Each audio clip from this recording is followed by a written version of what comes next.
27장 황실 비밀 수호대 신비의 육선문 사마.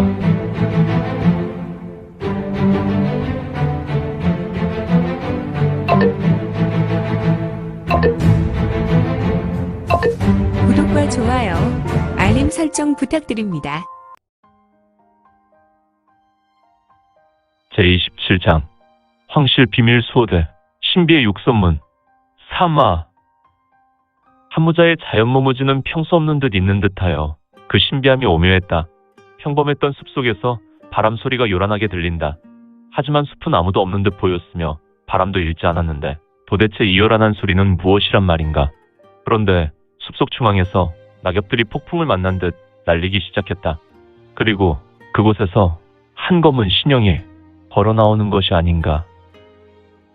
휘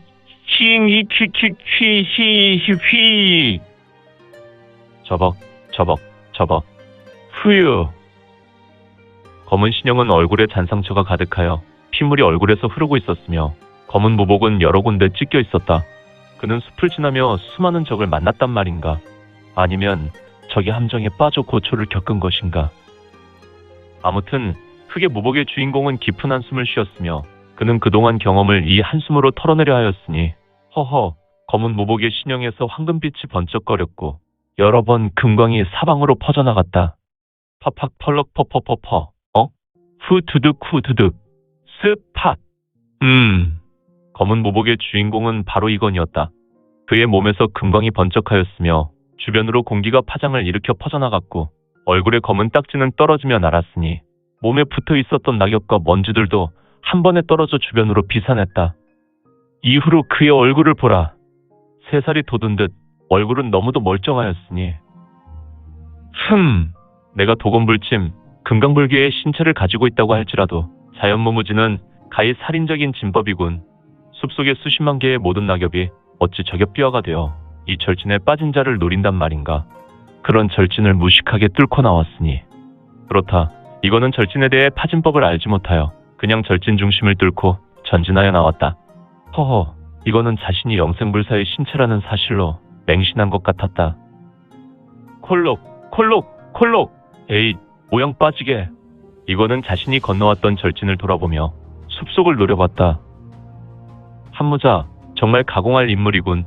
아무튼 이곳이 바로 육선문의 뜰이란 말인가. 이거는 다시 고개를 돌리고 들판과도 같은 곳을 좌에서 우로 쓸어보았고 그곳은 얼음 발목이 오는 잔디가 곱게 오와 열을 맞추어 깔려 있었다. 후후후후. 잘 정리되었군. 녀석의 성격이 좀 깔끔하군. 녀석은 이곳에서 수백 년을 넘게 떠리를 틀고 역대 나라와 역대 왕조가 바뀌어도 홀로 무궁하게 권력을 누려왔구나. 진주, 내 놈이 모든 폭광성 중에서도 상위 포식자였군. 언덕과 이어진 잔디는 그림같이 펼쳐져 있었고 오로지 오솔길이 하나 있었는데 이 오솔길은 3사람이 한 번에 지나갈 수 있는 폭이었다. 그리고 그 오솔길의 끝에는 불정 같기도 하고 무우사와 같이 사당과 같은 건물 하나가 이어져 있었다. 이거는 이 사당과도 같은 건물을 보며 홀로 혼잣말을 하였다. 그리고 그의 깊은 숨을 내쉬었는데 그의 입에서 나오는 입김이 하늘로 오르고 있었다. 저곳이 바로 육선문의 출입구 같은데 하늘에서 눈이 내리기 시작했다. 많은 눈이 내리겠군. 이런 날에 무적도수를 데리고 나오는 것이 좋을 것 같구나. 이거는 우수를 내밀었고 천천히 나풀나풀 내리는 눈을 손으로 받아냈다. 눈이 이건의 손에 닿자마자 스르르 녹아내렸으니 시작해볼까? 저벅. 이거는 급할 필요가 없다는 마음인지 눈이 내리는 오솔길을 천천히 걸어나갔고 그는 허리에 뒷짐을 지고 유유자적하였다. 그야말로 속세를 떠나 신성과도 같은 보보가 아닌가. 하지만 그의 느린 걸음은 계속해서 이어지는 것이 아니라 사라졌다가 거리를 많이 전진한 후에 나타났다가 다시 조금 걷다가 더 많이 전진한 후에 나타났으니 바로 전설의 축지성촌이란 말인가. 아무튼 그가 지나간 자리는 아무 흔적도 남기지 않았고 그저 바람과 바람에 휘날리는 눈만이 대지를 덮어가고 있었는데 똑똑똑 천장에서 물이 고여서 물방울이 떨어져 내렸다. 조금 습하고 어둠침침한 것이 이곳은 우울한 장소였는데 매실의 모양이 일반 밀실도 아니고 벽 한쪽 구석에는 화롯불과 각종 고문 기구가 널려 있는 것으로 죄인을 가두는 곳으로 본다면 바로 감옥이 아닌가 싶다. 간수로 보이는 인물은 제법 신형이 산만했으며 그는 얼굴에 장비 수염이 있었는데 꼭 그 모습이 산적이나 도적과 같은 모습이었다. 그는 화롯불에서 붉게 달궈진 인두를 꺼냈고 죄인 틀에 묶여있는 사람에게 천천히 걸어갔다. 그리고 그는 다른 손에 들린 물병에 물을 인두에 조금 부었다. 지지직 지지지치치치. 인두의 단 물방울들은 수증기가 되어 공중으로 오르다 사라진다. 흐흐흐흐. 본자는 그동안 간수들과 다르다. 이곳 육선문에서 제법 소문이 난 자인데 다른 녀석들이 나를 그냥 망난이라고 부르거나 살인자라고 부르더군. 하지만 분명히 나의 이름이 있지. 너는 그냥 돕고 어른이라 부르거라. 고개를 숙였던 죄수는 죄수 트린 의자에 앉아 있었고 그는 금천삭이라는 희대의 밧줄로 묶여 있었으며 이는 교룡의 힘줄을 꼬아 만든 것으로 끊으려고 경력을 가하면 더욱 옥죄이는 밧줄이었다. 주로 내가 공부가 매우 뛰어난 고수를 묶을 때 사용하곤 하지만 역시 밧줄의 금액이 상당하고 수많은 황금을 지급해야 얻을 수 있는 희귀 가치를 가진 보물과도 같은 물건인 고로 이 금천삭은 강호무림에 그 있음도 알지 못하는 무인이 부지기수다. 아무튼 이 희대의 밧줄에 묶은 강호 고수가 누구란 말인가. 독고란 간수가 말을 하니 죄인의 틀에 묶여 있었던 고수가 힘겹게 고개를 들었는데 허허 얼굴은 수많은 고초를 당한 것인가. 그의 얼굴은 각종 상처로 흉물이 되어 있었고 가만 그러고 보니 그의 옷은 거의 누더기가 되었다시피 하였다. 역시 이자는 짧은 시간에 심한 물고를 당했겠다. 어라? 이자의 얼굴이 금능의 대갓집이나 고위 관원의 물건을 훔쳤던 도수, 바로 그 유명한 무적도수가 아닌가. 그러나 무적도수의 눈은 조금 흐리멍덩하였고 힘이 없었는지 다시 고개를 떨어뜨렸다. 녀석 정가에게 들으니 처음 이 무무관으로 들어왔을 때 혓바닥이 제법 강직하다 들었는데 지금은 매 가리가 영 없구나. 사내의 음성은 매우 걸걸하였다. 역시 덩치가 큰 고로 그의 목을 대해서 울리는 음성 또한 매우 힘이 있어 상대의 패부를 요동케 할 만했다. 점, 허허, 녀석. 독고 어른께서 말하는데 싹수도 없군. 버르장머리 없는 녀석에게는 형벌이 예절이고 훌륭한 가르침이지. 여전히 무적도수는 독고라는 간수가 말을 해도 고개를 들지 못하고 아무 반응이 없는 고로 독고는 슬슬 화가 동했는지 한 손에 들린 인두를 가지고 무적도수의 우수손 등에 그 인두를 가져다 화를 내며 지저댔다. 그런데 무적도수는 고개를 번쩍 들었고 두 눈이 동그랗게 떠졌으나 그의 입에서는 어떠한 비명도 나오지 않았다. 하지만 그의 손에서 살이 타는 것인지 연기가 피어났으며 무적도수의 눈동자는 매우 큰 고통으로 인한 반응을 보였다. 녀석 대단하구나. 내 녀석이 이곳에서 이미 사흘을 보내고 있는데 그동안 거친 간수가 여럿이었을 것이다. 그렇다면 의지가 열릴 것인데 비명조차 지르지 않는 강심장이 내게 남았단 말이더냐? 독고란 자는 말을 하며 인두를 떼어냈고 또다시 무적도수는 흐리멍덩한 눈을 하며 고개를 떨어뜨렸다.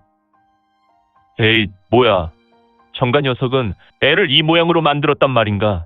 녀석을 그저 아무것도 할 수 없도록 망가뜨렸으니 내가 도대체 어사대부에 대해 무엇을 알아내란 말인가. 정가는 자기 실적만 치우고 나한테 넘겼군. 독고는 이전 간수가 무적도수를 고문한 것으로 불평하였다. 이때 털컹 팡 이크 깜짝이야. 독고는 무적도수를 위해서 아래까지 훑다가 감옥문이 열리는 소리에 화들짝 놀라며 뒤를 돌아보았다. 어이 독고 어른 잘하고 있나? 에이 정가야. 들어올 때는 조심조심 모르느냐. 내가 문 여는 소리에 깜짝 놀라 하마터면 애 떨어질 뻔하였구나. 저벅 저벅 저벅. 키가 매우 큰 인물, 하지만 너무 말라서 꼭 왕멸치와 같이 생긴 인물이 음흉하게 웃으며 독고에게 다가왔다. 이 독고 어른아, 너는 생긴 것은 꼭 산적처럼 생겼고 이곳 무무관의 살인 집행자로 소문난 녀석이 가니 그렇게 콩알만 해서야 되겠느냐? 독고는 정갈한 자의 말에 조금 짜증이 났는지 얼굴에 미간에 골이 파이며 정가야, 내 얼굴 보이느냐? 우리 육선문이 이래동안 많이 바쁘게 되지 않았느냐? 이 어른의 얼굴을 봐라. 없었던 얼굴에 검버섯이 피어났다. 천의전으로 가서 진료받았는데 간에 기름이 잔뜩 꼈다고 진단받았다. 어라? 지방간이란 말이냐? 내 녀석은 술도 마시지 않지 않느냐? 그렇지, 과도한 심력을 사용했다고 하더군. 그리고 기름진 음식이 나를 이렇게 만들었다고 한다. 뭐야, 난 내가 야근을 해서 이렇게 야식을 먹으라고 4천씩 튀김 요리를 준비했는데 야야야, 너는 내가 죽으라고.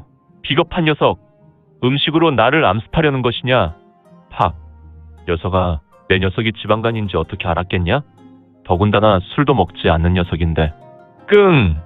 정갈한 친구는 독고의 머리를 툭 쳤으니 독고랑 간수는 머리를 문지르며 띨띨한 표정을 지었다.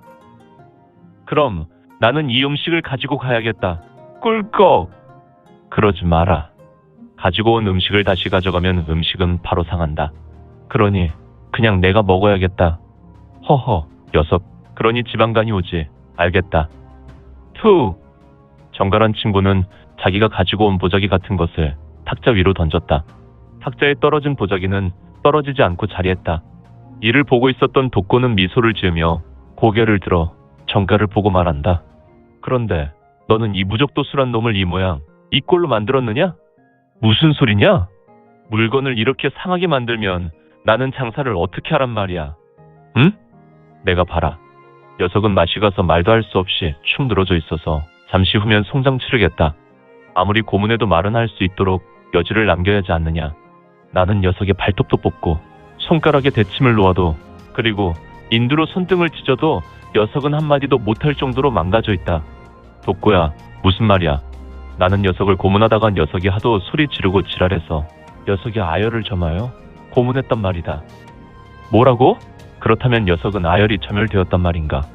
어쩐지 지옥 사자들도 나의 고문에 이야기 보따리를 술술 풀어놓는데 녀석은 아열이 점혈되어 비명조차 지르지 못했군. 흐흐흐흐. 독고야, 나의 일 처리는 꼼꼼하여 매사 이유가 있구나. 흐흐흐흐. 정가가 이곳 모무간에 놀러오지 않았다면 나는 녀석이 죽을 때까지 허송세월하였을 것이다. 제길? 그러지 말고 튀김 요리나 먹자고. 요리는 식어버리면 맛이 없다. 알겠다, 정가야. 녀석이 아열을 풀고 이 밤이 새도록 녀석을 요리해야겠다. 저벅, 저벅, 저벅, 저벅, 저벅, 저벅. 두 사람은 음식 보자기가 있는 탁자로 걸어가 의자를 빼앉았으며 그들은 보자기를 풀어 음식을 개걸스럽게 먹기 시작했다. 녀석들은 한동안 말도 없이 그냥 음식을 먹고 또 먹었다. 그런데 스스스츠츠츠. 탁자 주변에서 흐릿했던 팔이 나타나 당수로 독고의 목을대를 쳤고 퍽. 스스스츠츠츠. 우웩. 푸하. 찰나 팔은 사라졌고 목을 가격당한 독고는 마치 사례가 든 것처럼 기침하였으며 씹고 있었던 음식을 뱉어내었다. 당연히 맞은편에서 음식을 먹었던 정가는 독고가 뱉어낸 음식이 얼굴에 맞게 되었으니 두 사람은 공간에 나타난 팔을 보지 못하였다. 아니, 더럽게 기침을 할 때 고개를 돌려서 해야지. 나의 얼굴을 이렇게 만들면 어떻게 하냐? 독고는 정가의 얼굴을 보고 웃겼던지 다시 한번 씹고 있었던 자녀 음식을 웃으며 뱉어내었다. 푸하. 벌떡. 헤잇. 더러워서. 휙. 퍽. 어이쿠야. 쿵. 독고란 친구는 의자와 함께 쓰러져 버렸으며 그는 바닥을 짚고 일어나서 우측발로 정갈한 친구의 얼굴을 후렸다. 당연히 다시 음식을 먹고 있었던 정가는 먹던 음식을 뱉어내며 얼굴이 젖혀졌고 옆으로 쓰러져 버렸다. 그리고 그는 바로 튕겨 일어나 보법을 전개하여 둘이 엉겨 싸웠으니 허허, 두 사람은 정말 앞뒤를 가리지 않는 무식한 견원지간인가. 그들은 형과 식을 무시하고 서로 주먹과 발길질이 오갔다. 녀석들, 꼬락서니하고는. 두 사람은 격투를 벌이다가 감옥 밀실에서 울리는 소리에 하던 일을 멈추게 되었다. 어라? 정가야, 내가 잘못 들은 것이냐? 아니다, 나도 들었다. 허허, 이 소리가 윙윙거리는 것을 보니 육합전성이다. 그렇구나, 전설의 육합전성이다. 두 사람은 주변을 돌아보았고 여전히 감옥에는 자신들과 죄인 틀에 매인 무적도수밖에 없었으니 두 사람의 팔뚝은 소멸을 걷어 살갗이 그대로 보였는데 그들의 팔뚝 솜털이 일어났다. 독고야, 나는 소름이 돋는다. 죄인 틀에 매인 놈은 분명히 기절한 것 같은데 이곳에서 너와 나는 박투를 하지 않았느냐. 그런데 이 목소리의 주인공은 누구란 말이냐? 귀신인가? 츠츠츠츠츠츠츠츠. 두 사람 곁에서 흐릿한 형상이 뚜렷해지며 한 사람이 나타났으니 그는 바로 이건이었고. 오늘 준비한 내용은 여기까지입니다. 앞으로 우리 민지원의 매거진은 신부엽 소설과 더 많은 부동산 정보를 같이 공유하고자 합니다. 계속해서 많은 성원 부탁드립니다. 그러면 오늘도 세상에서 최고로 멋진 하루 되세요.